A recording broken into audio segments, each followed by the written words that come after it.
Hey everybody, welcome to the show. Today we have a very special guest, somebody that I've known for a very long time, and I think he's known Cadie almost all her life. It's Sayre with The Computer Doctor. I'm Karen. I'm a CPA, entrepreneur with big ideas, and I'm the mom. I'm Cadie. I'm a payroll specialist, business owner, and detail-oriented person that makes things happen, and I'm the daughter. Welcome to Cheers to Business. Thanks for coming today. You bet. This is exciting. It is. I was just going to chime in. It's exciting for me because I've listened to the podcast, but I haven't been a part of it. So. Now we know we have one listener. Yeah, that's right. You may not have it today because I'm in here. You'll listen to yourself. Everybody does. Know that, yeah, and send it out to everybody. Hey, if you have a chance, that's right. Do us a favor. Yeah. It's funny you say that because depending on people's personality, that guests that have come on the show, we want them to blow it out and just promote. So, throw it out there. Yeah, for sure. Everybody likes to hear themselves on. Well, media. They like to hear themselves, but they don't want anybody else to hear themselves. Yeah, right. I like to hear myself after Johnny edits. Oh yeah, the right. podcast. Yeah. And we never hear it before it comes out, so he makes us sound amazing because we just jack it all up. Right. It's a lot of trust. We got to tip him on the way out. Right? make sure he makes us all sound good. I know. I've done law call about 10 times, and that's live. Yeah, right. So my husband always tapes it, and I come back, and I just... That slap to the head, you put your head down, and you hit yourself in the forehead, and you go, oh my God, why did I do that? I would not be able to watch it. Well, Chris, tell us about you and tell us about your business and how can people get in touch with you? Well, we own a boutique IT service in Mobile. We are coming up on our 23rd year in business. We started in 96, incorporated in 97. We have serviced companies from New Orleans all the way over to Tallahassee, and we continue to do that.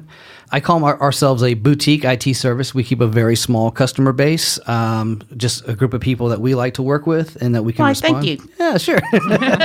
Everybody that we work with, we really love. So, but we've been the other way though. We've also been through that heavy growth and things start to get out from underneath you. So a while back, we decided to change things and bring it back to something more manageable, a little bit more fun. I feel like that would be a hard thing to do, to kind of, when you're in that growth, balloon it's growing, and then to actually hold back. I never learned how to do that. It's very, very difficult. It takes a lot of self-honesty, and it takes a lot of time to ask yourself, what is it I really want to do, and what is it I'm doing? And then see if they equal each other. And if they don't, then you got to change something. And it's not easy. If you're competitive and you wanted to start a business and that's been your dream, it's very hard to trim that back and say, I'm going to do better staying right where I'm at right now. And, Mobile's got a lot of good IT people in town. The Harpers were on. Yes, I heard their episode. Harpers. Yep. They're just fantastic. Yep, I heard their episode. Chris Black, he's really good. And you and I have been in a business relationship, God, years. A long time, 2005 or 2006. Wow. Yeah. And you knew CPAs. That's right. Yep. And so you knew our software and knew the ins and outs. So it was a great fit as we both evolved. And now I've just permanently evolved. But sure. I think one thing we can hit on today is about finding that relationship and building that for local. I think that's probably the most important thing with IT work is you do want to develop a relationship with somebody. We live in a time now where IT service is kind of getting commoditized. You've got a lot of big companies that want to be your IT person. And at the same time, you kind of have that feeling like, well, the big company can't do other things for me. What makes me think that they're going to actually be able to help me with my IT, work and my problems and respond quickly and everything. But, when I was coming up and wanted to own a business, I was told you should have 3 relationships in your business. You should have a relationship with your banker, with your attorney, and with your accountant, right? All those people, you can go off the street. Company. And a payroll company now, right? Yeah, that's right. So you can go off the street and talk to any one of these people that can help you, but you're going to get far more value out of that their services if they have a relationship with you, if they know what your business is like, what your goals are, what you're trying to do. I would say now that you have a 4th person to have a relationship with, and that's your IT person or your IT company, because they're going to be able to grow with you as your business grows, as it changes and evolves. Somebody who knows about you and knows what you want is much better suited to do that than somebody, that's works for an AT&T or something like that. Now, the growth, that's a big issue because one may outgrow the other. That's true. I know that when I was doing the CPA and when I had the bookkeeping packages, I had one that came to me and then another one, I went to them and said, you need somebody in-house. You don't, stop paying me. This isn't making any sense. Right. And when the person called me and said, hey, I think I need in-house, it was like he was hesitant to tell me. Feelings have nothing to do with it. That's right. I said, yay, you've grown enough that you need somebody. Let's have right. a party. Happy graduation. When you have a relationship with somebody, that's exactly what it is. So if somebody has moved on past or their business has grown to a certain point, you're happy for them, right? Because one thing is you've been involved with that development. You're part of it. You were That's right. successful. That's exactly right. You've helped them reach a point where they're ready to move on to somebody, to something else. And then you can always know there's somebody else coming in behind that needs your services, somebody else who you can partner with and push them forward. I've told clients that they've come to me, and I know a really good example of this is you have something that can be so big, and that I tell them in the meeting, you're going to outgrow me. You're going to outgrow me. I'm what you need right now, but I'm going to tell you, because if you help everybody around you be successful, it does come back tenfold. I believe that's true. And if you're sitting in an initial meeting and you're telling a client, there's a good chance you're going to outgrow the services. They ought to be overjoyed that you have that kind of honesty with them, right? You're not sitting there going, you and I are now at the hip. Here's a contract. It's a refreshing sort of relationship to have when you can say, we want to get you to whatever you want to go. We may not go along for that entire journey, but we'll get you where we can get you. We actually have one in Payroll Vault now that we're going to have that conversation soon, because it's just a little bit, and we're talking hundreds. Sometimes you're just not a right fit either. Yeah, and sometimes you start off as a great fit. And we've sat down with clients that we weren't the fit then, but 3 years later we were. Right, but because we came in and said there's probably somebody better, that's better fit for you, and you have a awareness of the industry, who's in the industry, what they can do, and you say, hey, why don't you try this person or this company? They remember that, and 3 years later, if they outgrow that person, then they're knocking on your door, going, hey, remember how we weren't big enough? Well, we are now. We want you. Well, another onset of that is that let's say you are honest enough to tell them that it's not a good fit. But you know what? And they'll go, well, what's your fit? And so you tell them, maybe your niche is small business or whatever. And you don't know who they know. That's right. You don't know who they're related to. Because if you're honest with them about what your capabilities are, and I think that's the biggest takeaway, and this has kind of evolved to this, of being honest enough with the people you're doing business with that they're going to know somebody and they go, I know who you need to go to because you're the fit for them. You've already established that you're an honest person. You've already established that you don't want to do business with them unless you can fit into a relationship with them. You want to partner with them, right? I don't want to be your IT guy. I want to be your IT resource. I want to be the person who partners with you. Exactly, because when if I'm calling my IT guy and it's, crisis mode, I don't want to have to explain, here's our process, here's how we save documents, here's how they should know that. That's right. The a priori knowledge is invaluable to the client, because when you pick up the phone, if I can help you right then, no charge, oh yeah, I know what you need, that's value to you, not only in time, but in money. Right, because generally on something fast like that, we won't bill. Most IT companies won't bill on something quick like that. But also that knowledge of that process, Cadie can come back to going, you know how you guys do this? Well, there's this new thing, right? And you know how you guys take all your documents, you run through here, you do this. So that knowledge also extends into value, because I can say, I know somebody who could really use this, because we're coming across stuff all the time. Other clients use things, then it's very easy for me to say, Cadie could use this. They do this exactly the same way, and that could save them a ton of time. So again, that relationship and that background information and knowledge about the business it's invaluable. It's more than just installing a new computer. You got that right. It's the whole process. And I feel like if your IT company isn't asking those questions to understand, A to Z, the whole process, that would be a red flag. That's right. So that's why I think it's tough for a large company, a national company, to say, we want to be your IT person. It just doesn't sound genuine to me. It sounds like we want to be your water company, and we want to be your, whatever other service that's commoditized. You don't like this water company, you choose another one. They bring you the same bottle of water. But IT service is not like that. And I think these companies are starting to find it out too.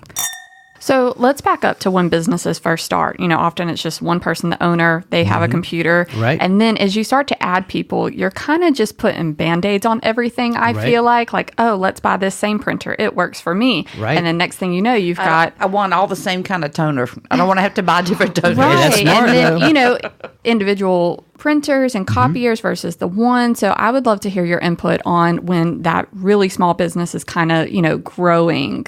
Just any thoughts you have on that? Sure. So you would like to think that you get to a point and you're going to say, okay, we're going to replace all of our computers and something new, but that really isn't practical. And the technology, as far as the operating systems and the way things are done, are ubiquitous enough now. You should just grow as you need to. You just add a computer. It takes a little bit more time to say whose computer needs to be upgraded, and just go through the list. This is the oldest. Let's add the new one here. But it really doesn't make any sense to go out and buy 5 new computers, and everybody's on the curve then, right? Everybody's got to figure out the new way. Everybody has got to figure out what the new software is and the downtime. So I still truly believe in a progressive sort of updating. This person needs a new computer. As long as you're doing it timely, you can lose a lot of time on a slow computer. People don't realize all that finger tapping time waiting for something to come up, that adds up, So, but as long as you're on top of it, especially for a new business that's got budget constraints, I say do them one at a time as you need them. We just found out that the software that we use effective January 2020 will no longer support the software on Windows 7. Correct. What? That's everything. So I have 2 computers that are still running on Windows 7. Sure. So we're going to have to upgrade all of those. And you get plenty of time, right? So you could do one next month, absorb that cost, get that person trained, and then, 2 months after that, do the next one. And then so you have a continuity, things are flowing along. You're not saying, okay, everybody's going to come in Monday and everything's going to be different. So nobody You want to flip some people out. That's the way to do it. We just went through a whole software update that we didn't know about. And that was on a Monday. We found out the software company did it over the weekend. Right. So that's always a great day. It was super fun. I remember nobody could get in. And then once you could get in, had to call technical support. It looked great, but then it was not a good week. Telling somebody you're going to update is kind of a requirement. That's right. You have to tell them. Otherwise, they get very angry. Chris, we talked about getting the IT when you start, and then the changing relationships, have that fourth person. You need a relationship with not the national, somebody that's not going to know your business, how you do business, but also what if somebody really likes computers and how they get into the IT business? Well, that's a good question. I mean, there's a lot of career paths. A lot of people wonder, do I have to have a degree? You're starting to hear more advertisements for online classes to get you a technology career. I don't really have a feeling about those. I don't know about them that much, but there's some surefire ways of getting into the technical field. If you want to do IT work, the first thing that you can do upon graduation, or even if you're still in high school, is to get your A+ certification. That's sort of like the basic ticket into the game, right? If you have that kind of teaches you all of the entry-level things that you need to do. Okay, because you know how, Devin Ford, she's a photographer. Mm-hmm, right. But not everybody who has a big fancy camera is a photographer. That's right. All right, so that's a main question we need to ask somebody when we're in business looking for an IT person. That's a good start. You're going to find people who are carrying the A+ certification working for somebody like me that started with that passion and said, I want to turn this passion, like Devin, into a business. So she's got a passion and a talent, and she says, I want this to be a business. That was me when I was a kid and coming up. I want to do this as something that I do for a living. And so my life has been focused around that. Just like Abe is probably like that, and Sam St. John, all these guys that are, that like me that own these businesses, is where we kind of wanted to go. But if you want to get started and you're not sure if that's, exactly, if you haven't been the calling, right? If you haven't had the calling, then start with the A+ certification. There are a lot of things that you need a degree for. You can get a degree in computer science. There seems to be 1,000 different computer degrees out there now. It seems like every day at a university turns one. Somebody asked me about one last week that their son wants to pursue, and it's hospital management computer science. CPSI. Well, yeah, that's right, and it's at South, so they may have something to do with it. But I thought, that seems kind of pigeonholed. The technology that's at the base is kind of the same everywhere, so I don't know how much you'd pigeonhole yourself and say I'm a hospital diagnostic computer person, whatever. I don't know what that degree entails, but I think every college student around, whether you're in accounting or you're in going into IT or even hospital management for that sake, I think if you're in college, you need to work and do an internship in that field. One, make sure it's your field. Two, I have hired accountants in the past who come out of college and they don't know how to reconcile a checkbook. I'm always surprised. I did an adjunct course that I taught at South, and I'm always surprised how many of the students don't sign up for AutoCAD. It was in the engineering department. And so they had an AutoCAD class, and it was like an elective sort of thing out there. I'd like to take it, and I'm not an engineer. And I'm just surprised how many, you start talking about AutoCAD, and these kids have got a blank face. I'm like, you're going to use AutoCAD the rest of your life, right? So you go to a job and you say, well, I've used it a little bit. That's okay, but if you go in there, you know what you're talking about, it makes you a better candidate. Quite a few years ago, in fact, back in my past life, I got asked to be on a board at University of South Alabama as a liaison board between the accounting department and firms. Mm-hmm. I was the only woman shareholder at the time originally, but that's a side point. So we're on this board, and I actually looked at Dean Harden. They said, well, what do you want? I said, please let me come teach a QuickBooks class and show people how to reconcile a checkbook. For sure. So what do you look for? I know you have family working with you. That's right. That's all we're going to do. We're never, ever, I say that, no, never say never. But yeah, we're all family right now, and it's been probably the best 6 years of the business that I've ever had. So I don't see myself hiring, but I have in the past. We've had up to 8 employees before. I've had to go through that process of finding somebody and finding somebody qualified. My initial knee-jerk reaction is set a computer up with a problem and see if you can fix it. Because diagnostic is really the heart of this, right? If I can come to your place, you can tell me you have a problem. If I can't figure it out, it's worthless. So the diagnosing is a big part of it. If you're looking for an IT person that's a professional, I would rely on the same thing you would rely on for your doctor or a dentist. Get some referrals. Ask other people what they think about them if they in your industry is helpful, right? If you stay in your industry, then that's kind of the golden ticket. Because if you have somebody like me who works with a lot of CPAs, for example, and you're an accountant, and you ask them and they say, yeah, he understands accounting principles to a certain extent. He understands how the computer software works and how our workflow works. That's the gold standard, right? You're getting somebody in your industry, that's saying yes. Chris, Johnny, our producer here at Deep Fried Studios, recently started doing work with a hospital, and he actually had to go through all this compliance stuff, HIPAA, encryption. So, the different industries, I'm sure that you see that, whether it be financial stuff or, medical things. Can you touch on that as far as keeping up?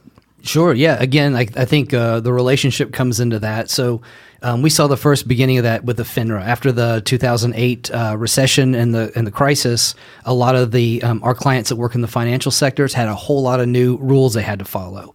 And so as we were gearing up to help them, then the HIPAA omnibus law came out, and that has started affecting not only medical establishments, doctors' offices that we did, things like that, but attorneys and accountants and consultants. And so all of a sudden... I have a conspiracy theory on that. Oh, you do? That the IT people did it? Because it created a lot of work for us. No, it was the government because the U.S. postal system was failing. So what happened?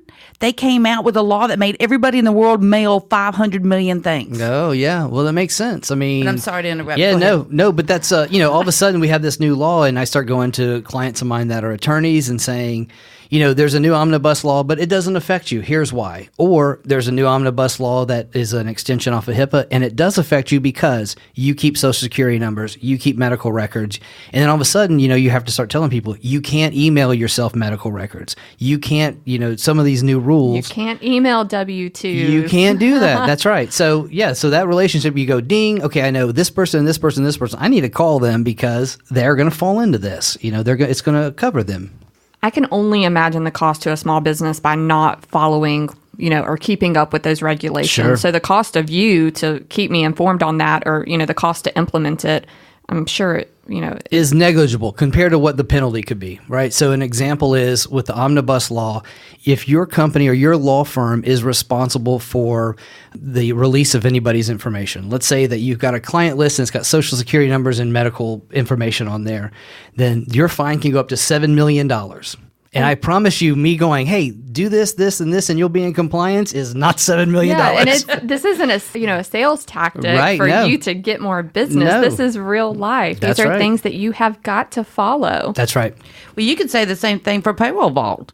I mean, look at the penalties you save. So speaking of Payroll Vault, we want to big shout out to Cadie for sponsoring the show. That was a good tie-in, wasn't it? For all your payroll needs, stay out of trouble. Get a good IT and get a good payroll company. Call Payroll Vault, 251-243-0902. Payroll Vault Mobile, Baldwin County.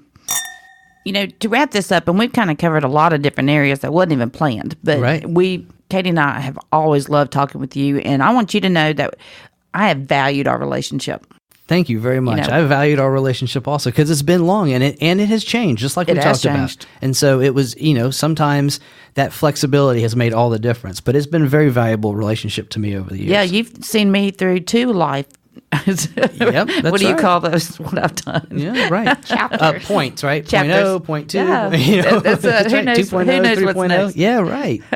Yeah. But to summarize the show today, I guess we're talking IT, we're talking with Chris Sayre, but we're also talking about having that relationship with someone, that your lawyer, your banker, your CPA. Well, now make sure you have an IT person. Just because you know what a hard drive is does not mean you can understand and grow your business with the system that's needed. That's right. Yeah, you need somebody who can consult and somebody who wants to grow, somebody who's got a vested interest in your success. Chris, thank you for being on the show today. So how do you get in touch with you? Oh, it's my pleasure. I've really enjoyed it. The easiest way to get a hold of us is just through the phone, and our office phone number is 251-665-0551. Lila's answering the phone. She'll be happy to help you out. All right, Chris, I have to add one more thing. Sure. You don't have a website. You're an IT guy without a website. We absolutely have a website, right? Everybody has to have it. It's the attrition of the website. But we used to say that if you really need us, you can't get to our .com anyway. So just call on the phone. We'll get you back going again. That's one of the best things I've ever heard. That's brilliant. Right. I have your cell phone. That's right. Yeah, that's right. Well, I give 1 cheers to IT and cheers to relationships. Yep, absolutely. Y'all, thank you so much for listening and being here with us today. I'm Karen. I'm Cadie. Please be sure to subscribe to Cheers to Business podcast on iTunes or anywhere else that you get your podcast. Visit our Facebook and be sure to give us a like. And if you have any questions or topics you'd like us to discuss, shoot us an email from the website cheerstobusiness.com.